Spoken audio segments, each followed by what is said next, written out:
All right, how you doing out there? We're going to talk about one of the most incredible personalities and talents in the history of jazz. A man who left his handprints on a whole lot of innovations in jazz. We are talking about Bennett Lester Carter.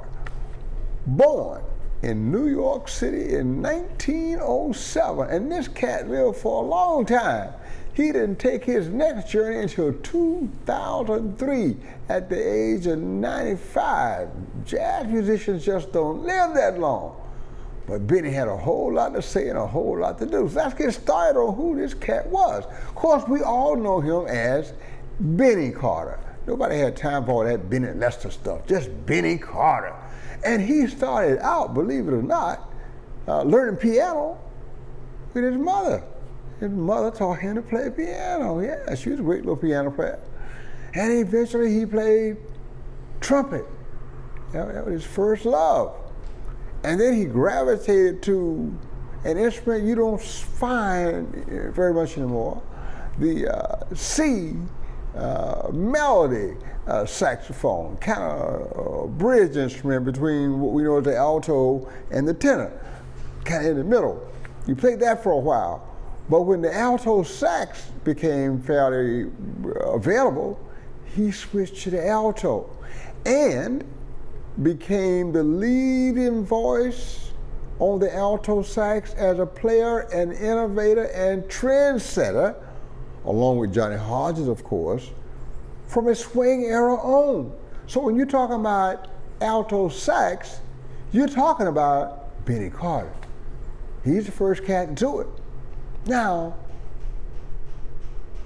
why don't we know more about him as a sax player? Well, because he has so many talents. You see, he was also an arranger and a very quick study. He made his first recordings at the age of 19. He was also presumably a fairly educated man, because I know that he participated in the Wilberforce Collegians. This is a college jazz band.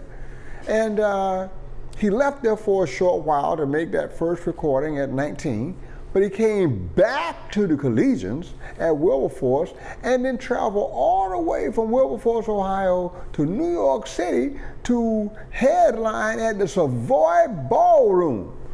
So these college jazz bands that we don't hear enough about, sometimes I have to do a little history on that, because jazz education started in these historically black colleges and universities. We'll talk about that later. Wilberforce is just one. You had the FAMU Collegians and many, many others. Anyway, Benny Carter became the leader of the Wilberforce Collegians and led them on stage at the Savoy. But once you're in New York, you gotta go back, especially if you're a musician. So although he went back to Wilberforce, it wasn't long before he's back in New York, and he's playing with everybody, including Earl Father Hines. Yeah, he was making great connections. He's working with Benny Goodman and people like that. And he's working with the papa of all papas when it comes to big band and arranging, Fletcher Henderson. As a matter of fact, he became Fletcher Henderson's arranger. And this is a guy who had zero formal training as an arranger. He likes to tell the story that he would get down on the floor on his hands and knees and write out the lead trumpet part, then write out the lead saxophone part, and then fill everything else in. It was all trial and error for him. But evidently, he became pretty good at it, because he replaced Don Redman, who had been helping Fletcher out a little bit, and he became Fletcher Henderson's main arranger, other than, of course, Fletcher himself. Well, by this time, Fletcher is writing for, Benny Goodman and other cats, so Fletcher needed a little help, and that little help came from Benny Carter, great arranger. He's writing great music. And he's got so much of this going on that he's playing with other people's groups.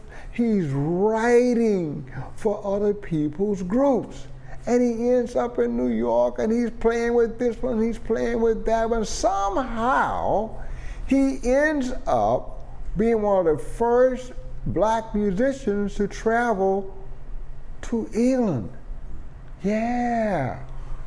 And he made several recordings while he was there, played with local musicians all over England and France and Scandinavia, and even toured into the Netherlands, bringing them a taste of real American jazz. He actually became the arranger for the BBC, British Broadcasting Corporation, big band. So evidently, his work on his hands and knees, figured out arranging technique, worked pretty well.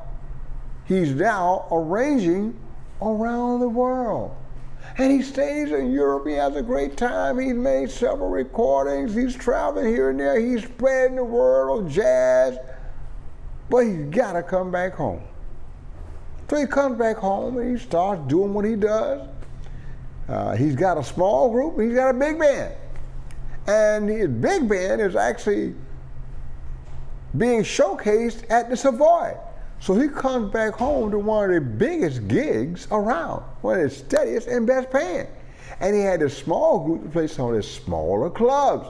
So he knew how to make that money, he knew how to keep things going like they needed to be going. And that worked out real well until bebop started creeping in New York, and so the big band thing was dying and the swing thing was dying, and he moves to California. And for a short while, he has a big band out there that has like Max Roach in it and JJ Johnson and cats like that. And they're doing a great job out there doing their thing in California, bringing this new music out there to the West Coast, creating a new kind of West Coast jazz. It got that whole Midwest, East Coast flavor to it where it's swinging and it's hot. Oh yeah, we gonna heat that cool jazz up in California, baby. Benny Carter is bringing the fire. And of course, Max Roach is bringing some fire, and JJ Slide is about to catch on fire as well. So we got some good stuff happening out there. He did that for a while, and when that slowed up, he changed again. He said, well, what's popular now? Singers are popular now. So he started writing arrangements for some of the more popular singers. Let's see. How about Ella Fitzgerald? You think she was popular? Or Sarah Vaughan? Huh? Or Louis Armstrong? Right? Or Peggy Lee? Yeah. These are the most popular singers today. And whose music is setting them up for success? The arrangements of one Benny Carter. Now, he also rediscovers the trumpet somewhere in the 30s and 40s and starts recording as a trumpet player, and is getting just as much respect for his trumpet playing as he is for his sax playing. And this is why some people do not really give Benny the credit he deserves for what he did to promote and create the sound of the alto saxophone. Maybe if he hadn't been recording on the clarinet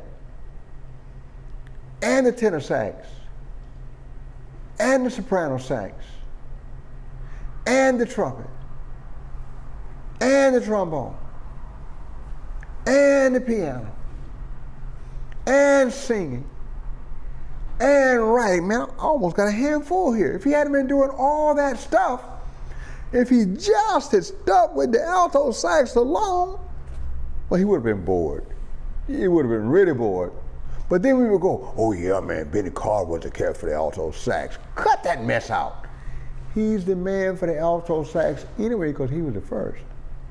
Johnny Hodges kind of followed him. We'll talk about Johnny just a little bit later.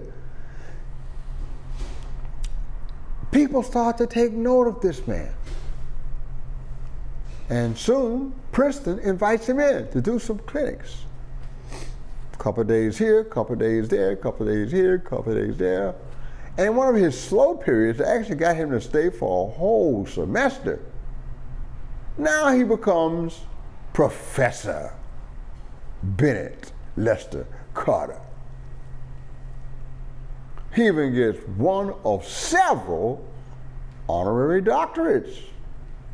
New School, Manhattan School, Princeton, so many others. I could just go on and on. But yeah, they gave him an honorary doctorate.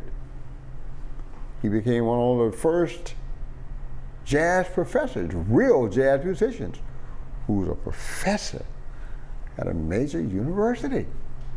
That's also Benny Carter. Grammys, he was nominated 8 times. He won 3, including a Lifetime Achievement Award. He continued to play and record on the sax and the trumpet and anything else he could get his hands on all the way through the 90s.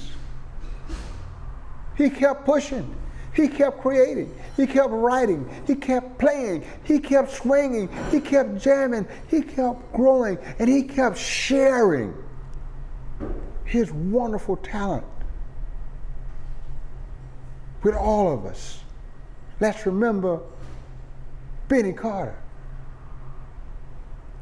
pretty much the father of the alto saxophone, but also a great clarinetist, tenor saxophone, and soprano sax, oh boy, C melody sax, trumpet, trombone, piano, vocalist, arranger, composer, professor.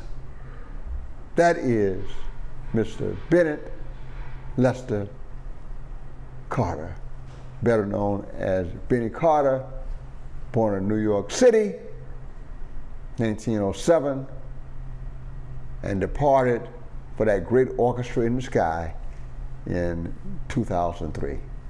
Thank you, Benny. We love you. And you know what? This guy still listens to Benny Carter. Go out and check him out right now. Thank you.